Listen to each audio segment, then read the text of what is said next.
बस बहुत हो गया। अब ये मत बोलिए कि हार जीत तो खेल का हिस्सा है, क्योंकि ये सिर्फ हार नहीं थी। ये पूरी प्लानिंग, पूरी गेंदबाजी और पूरे सिस्टम का पोस्टमार्टम था। तो भाई साहब, इंग्लैंड ने टीम इंडिया को तो हराया नहीं, मैदान पर खड़ा करके बता दिया कि टी20 क्रिकेट कैसे खेला जाता है। और सबसे दुख की बात पता है क्या है आपको? ये कोई एक दिन की कहानी नहीं है। पहले आयरलैंड, फिर इंग्लैंड, लगातार सीरीज हाथ से निकल गई। और अगर अब भी किसी की आंख नहीं खुली तो फिर भगवान ही मालिक हैं। तो नमस्कार नमस्कार दोस्तों, आप देख रहे हैं स्पोर्ट्स मीटर और आज की बात करेंगे उस मैच की जिसने करोड़ों भारतीय फैंस को जो है गुस्सा भी दिलाया और निराश भी किया है। आखिर कहाँ हुई सबसे बड़ी गलती, किसने डुबाया मैच, और क्यों मेरी राय में यह हार बिल्कुल डिजर्व थी। तो चलिए शुरू करते हैं। तो भाई साहब, मैच की शुरुआत तो ऐसी हुई कि लगा जैसे कि कुछ अलग होने वाला है। दूसरे ही ओवर में इंग्लैंड को पहला विकेट गिर गया था। स्कोर सिर्फ 8 रन था। उस समय लगा कि चलो आज हमारे गेंदबाज नई गेंद से कुछ करके दिखाएंगे, लेकिन उसके बाद जो हुआ वो देखकर तो ऐसा लगा जैसे क्रिकेट पर बल्लेबाज नहीं, रन बनाने की मशीन उतर गई हो।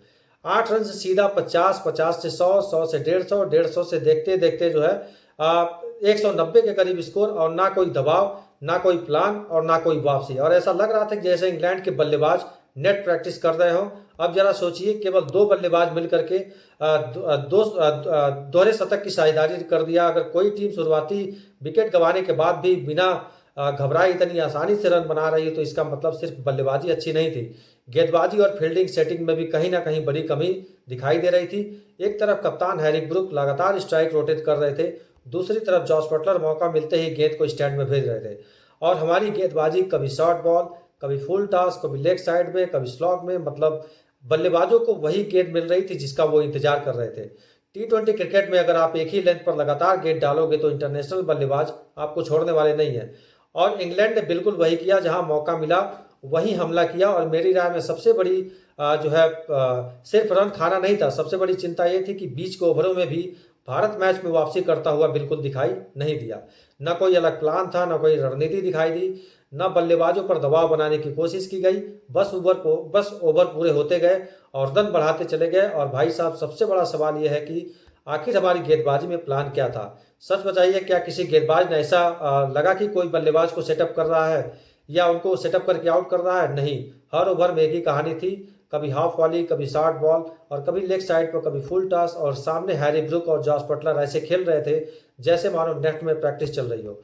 और सबसे ज्यादा हैरानी इस बात की हुई कि एक विकेट जल्दी गिरने के बाद भी टीम इंडिया ने दबाव बनाने की कोशिश ही नहीं की। और यही तो बड़ी टीम की पहचान होती है।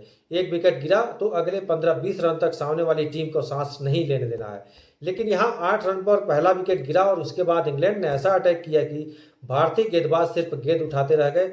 और अब बात करते हैं प्रसिद्ध कृष्णा की, तो भाई स्पीड है, उनकी हाइट भी है, लेकिन अगर लेंथ ही सही नहीं होगी तो इतनी स्पीड का फायदा क्या है? बार बार वही छोटी गेंद और बार बार वही चौका, बार बार वही छक्का।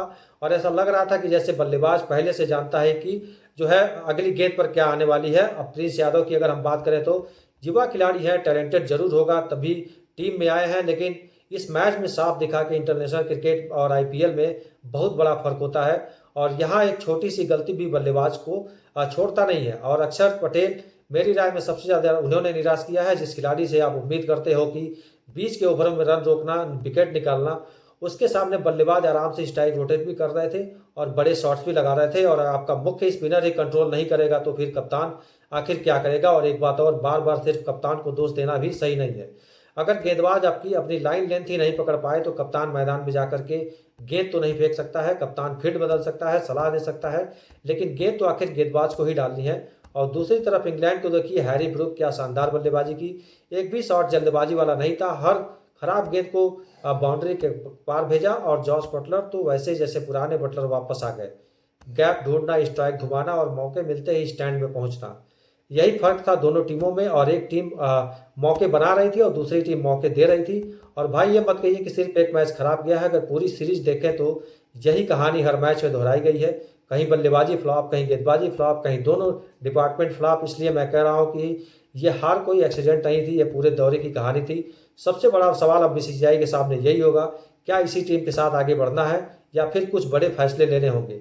क्या अगले दौरे में नए गेंदबाज को मौका मिलेगा? क्या टीम कॉम्बिनेशन बदलेगा या फिर कुछ ऐसे ही चलता रहेगा? और यही फैसला आने वाले महीनों में भारतीय क्रिकेट का भविष्य तय करेगा। लेकिन भाई साहब, सबसे बड़ा दर्द हार का नहीं है, सबसे बड़ा दर्द सीख न लेना।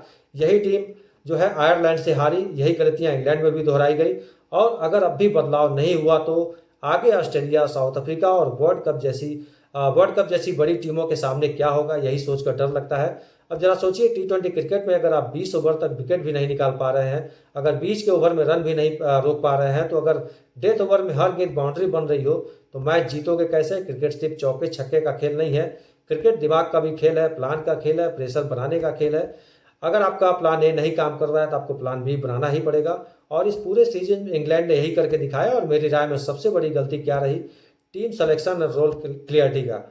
कौन नई गेंद डालेगा, कौन बीच के ओवर संभालेगा, कौन डेथ ओवर में गेंदबाजी करेगा। कई बार ऐसा लगा कि खुद खिलाड़ियों को भी साफ नहीं था कि उनका रोल क्या है। और जब रोल ही क्लियर नहीं होगा तो मैदान पर कॉन्फिडेंस कहाँ से आएगा? अब सोशल मीडिया पर लोग एक दूसरे को दोष दे रहे हैं, कोई कप्तान को दोष दे रहा है, कोई कोच को, कोई गेंदबाज को। लेकिन सच ये है कि हार किसी एक की नहीं होती है। अगर टीम जीतती है तो 11 खिलाड़ियों की होती है, और अगर टीम हारती है तो भी जिम्मेदारी पूरे ग्रुप की होती है। तो हाँ, किसी का प्रदर्शन खराब ऊपर नीचे हो सकता है, किसी का थोड़ा बेहतर, लेकिन हार का बोझ सिर्फ एक आदमी पर डालने से भी सही नहीं होगा।